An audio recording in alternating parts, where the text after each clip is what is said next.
time now to head back to the new zoo. Neil Anderson joins us again live from Swamico. Hi, Neil. Hey, good morning. Well, this morning we're talking about Dave, our moose. We lost Dave, our moose, about a little over a week ago.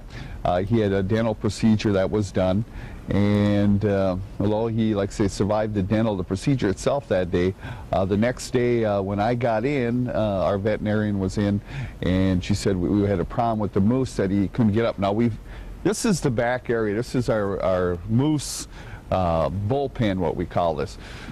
Now, one of the things we suspected is capture myopathy. Now, anytime we do have an animal that, that we do lose an animal death, what we do is we do a necropsy, and that is, like a human autopsy. And that gives us some results to take a look at.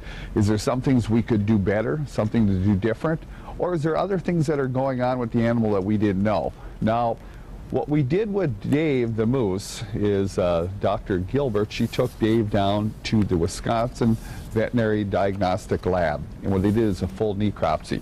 Now, a lot of results won't be back for up to 2 to 4 weeks, because we're talking about tissues and histopath results on that. But one of the things that we did initially find out is that Dave may have had an underlying lung and kidney disease problem.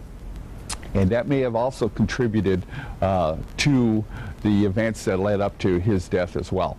Now, what we figured was, that it also had a capture myopathy. We talked a little bit about that, the buildup of lactic acid. One of the things that you do, and one of the things that we have done in the past, and we did with Dave, is you can see the bullpen area. When you're dealing with potential animals that are at risk with capture myopathy, and you have to do a procedure because, if you don't do this, we're going to get into, further complications, maybe a systemic infection. What we do is you want to bring the animal into a smaller area like this, an area that they're used to. The other thing that you can also do is, because capture myopathy is a condition that is really brought on by stress. So that's why with the zookeepers, with their day-to-day routines, is they work with the animals, and they may train the animals in particular procedures, but they're also at that particular point too is taming the animals as well, because then when we have a procedure like this, that when we have to tranquilize the animal's under a lot less stress. So what happens is, like with Dave, the actual tranquilizing part of the procedure went real well. It was real quiet. He didn't run around, and ideally you don't want him to be able to do that, or any animal, because that could lead to events like that, like a capture myopathy. So that all went well. So maybe there was an underlying condition that also led to this.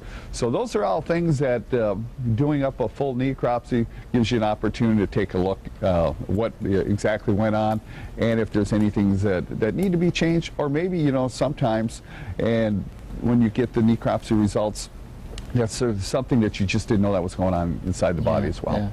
Yeah. Well, Something else. Yeah, I was going to say, we're sorry to hear about it, but thanks for keeping us updated. Yeah, we'll check back with you next hour, okay, Neil? Hey, sounds good. See ya.